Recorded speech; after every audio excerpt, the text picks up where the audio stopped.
I would like to explain why there was no video last week.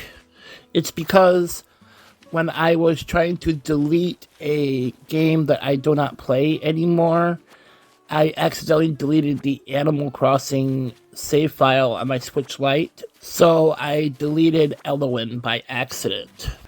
It took me 4 days to find an island that I wanted. Also, I had to rewrite some of the video. I used some of the audio from the video that was going to be released last week. Also, I had to come up with the backstories for my starters too.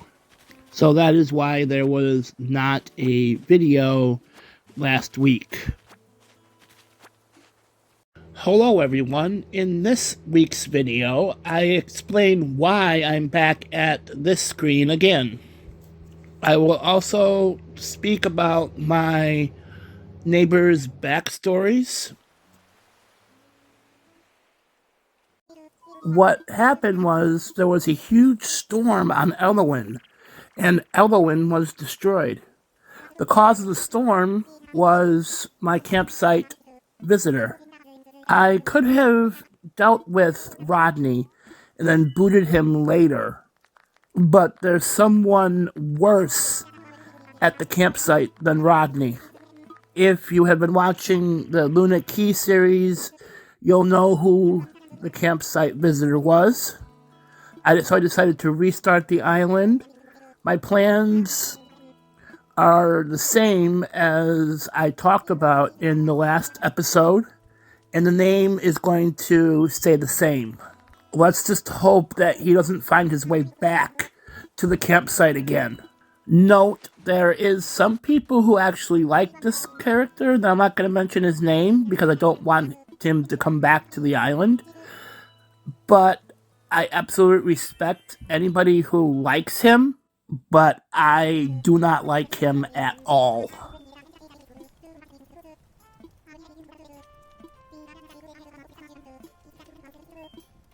With this map, what I was looking for is a perfect map, which is a West Coast dock. I was looking for a blue airport, cherries as my native fruit, and I was looking for Biff and Cherry as starters. But Biff and Cherry as starters weren't a must, but I actually found one out of the two. I've had both of the starters before. I've had Biff as a neighbor before. He's really great. I've also had Quinn before as a neighbor, and she's also very great.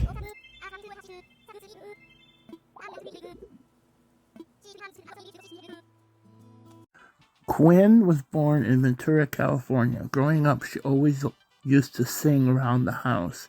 Her mom encouraged her to sing, while her father said he didn't want her to sing.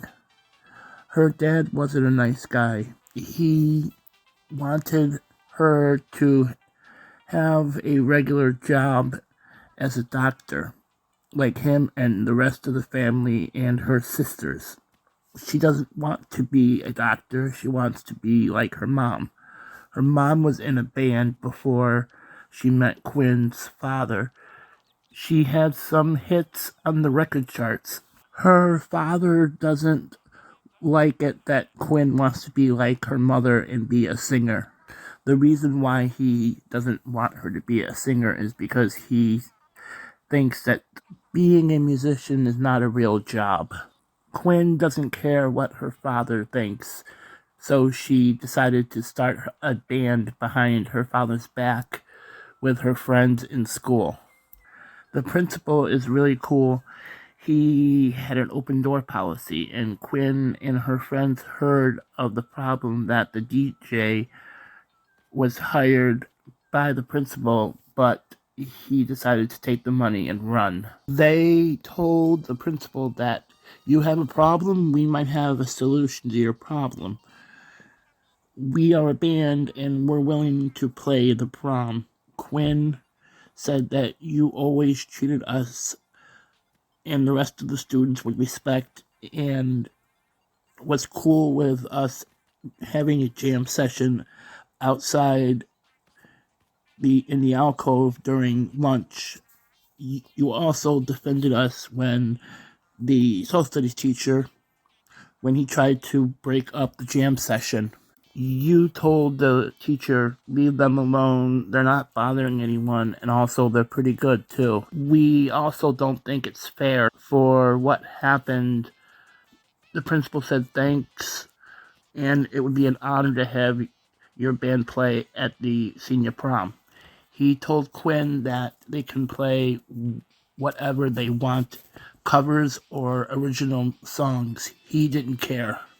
Quinn asked if they could perform songs that her mom's band recorded. The principal said that he didn't mind, go ahead. They performed at the prom. The first song they did was a song that her mom's ex, who was in the band she was in, wrote about her. Her father found out she was in a band because the social studies teacher gave her father a call. For some reason, the social studies teacher did not like Quinn and failed her. She did graduate, though. She went on to go to college in Los Angeles, where the rest of the band also went to school. She continued to keep the band going, even though she graduated and started to be an actress. She remembered why the social studies teacher did not like her, because she wrote an essay that he didn't agree with. And what Quinn did is she wrote a song about the person that she did the essay about, and how that he is actually a good guy and not the bad guy. The song was a country rock song, and the song stayed on the music charts for a year at #1. Quinn wanted to get the last word to her old social studies teacher, and what she did is she put in the notes inside the album. She wanted to dedicate the track to her old social studies teacher at her high school that she graduated in. With the money she got for the first album, her part of the money, I mean, she bought a house in Los Angeles, and she got her mom to move in with her. Her father and her sisters stayed in Ventura, and her mom lived with her until she passed away.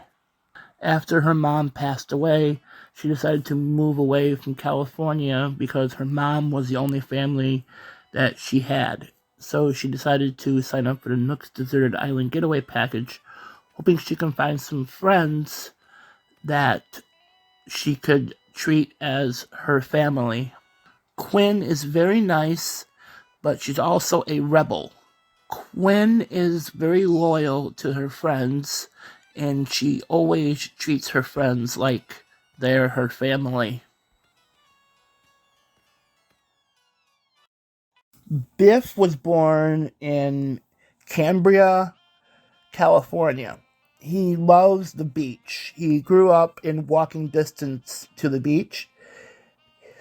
He used to go to the beach across the street from his house to calm himself down whenever he had a stressful day. He always used to go there and do yoga at sunset. He felt that yoga at sunset was just calming. Biff is a believer in the paranormal. Where he's from is considered a haunted town, so him and his friends like to film ghost hunting videos for his channel. He and his friends who don't believe in spirits, he would take them on a ghost hunt with them. He would travel the town looking for haunted places. Biff went to college in San Luis Obispo, where Biff and his roommate is also into paranormal, they both decided to start a podcast where they research places all over the world that are haunted, and they talk about them on the podcast. One of their most listened to podcasts was about a theater in Syracuse, New York that is haunted. Biff decided that he wanted to talk about this theater because his mom was born in Syracuse, New York, but moved to Cambria after she graduated high school. And he remembered his mom telling him about the lady in white. Biff's mom said that the lady in white was an actress who passed away because of an accident at the theater. They say that other actors and people who work at the theater have seen her. They also heard doors slam shut and also walking when nobody is supposed to be around. And also, they also heard her walking in the catacombs. She appeared to a musician who was taking a break in the catacombs. She scared him, and when they played at the theater again, he never took a break at the catacombs ever again. He also talked about 13 curves, where a lady walks the 10th curve. The legend says that in the 1950s there was a tragic accident. A bride passed at the scene of the accident, and the groom passed on the way to the hospital. She walks the 10th curve looking for her husband. Some people have actually gave her a ride, not knowing that she was a spirit. She asked to go to an address. They were a local band who the lead singer was a friend of Biff's mom. They were lost and took a wrong turn and went down the road, and they saw a lady hitchhiking. She was wearing a wedding dress. They immediately thought that, hey, maybe she's late for her wedding. So they gave her a ride, and they asked her where she was going, and she gave them an address. So they went down the 11th and 12th and 13th curve, turned around and went back up the road. And by the time they got to the beginning of the road, she disappeared out of the car.